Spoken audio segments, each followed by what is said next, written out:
We're here with What's Hot in Tucson Live with Dylan Stolowitz to see some fantastic American minerals.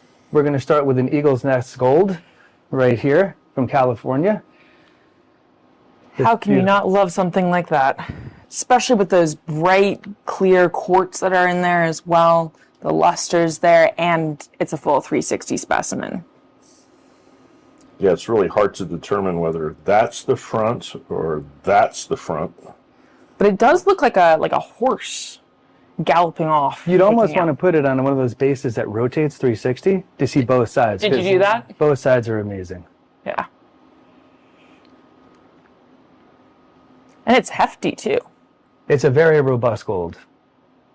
A lot of weight to that. A lot of nice crystals.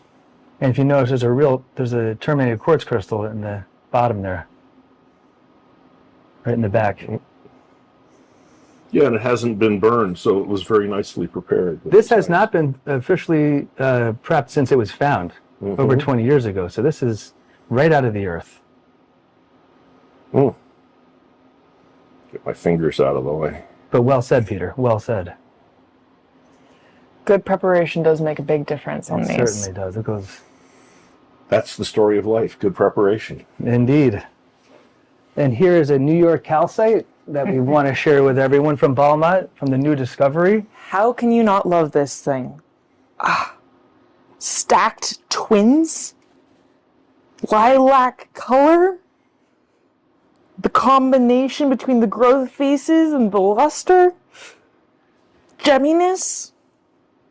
I think I might have found like a new favorite calcite. I think so. And from New York, no less. That's not normally what you think of from New York. I think a Herkimer collector dreamed this up and it came into reality. I think you're right. It's got that same kind of stacked effect that a lot of the Herkimers have. Plus it's twin and plus it's purple. That's different from Herkimer, but yes. No, it provides the X factor. I love I've seen a number of these, but that's by far the best I've seen so far, especially as far as transparency is concerned. I don't know if we're getting that out of Lauren's hands. Well, that's okay. Dylan's got Lauren. something else, and I might be able to. Oh, okay. I mean, that is what we call color. Look at that blue. Absolutely wild. With a little yellow zoning in there. Call that textbook definition of teal, personally. Absolutely. But you've also got that purple.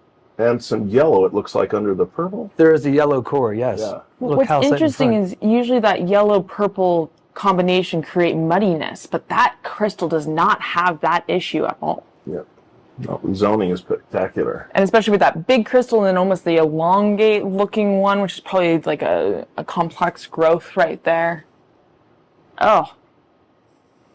And you've got the little association on the front, too. And what mine is this one from? This is from Minerva 1. Minerva 1? Man, Found in 1992. Uh-huh. over 30 years ago. Yes, indeed. One of the great blues. Wow. One of the So greatest. there's 3 U.S. minerals for you guys. And you've got 1 or 2 other U.S. and other minerals in here, too. So, So Lots glad to see you guys going. came. Pleasure. Thank you so much for having us. Thank you for being here.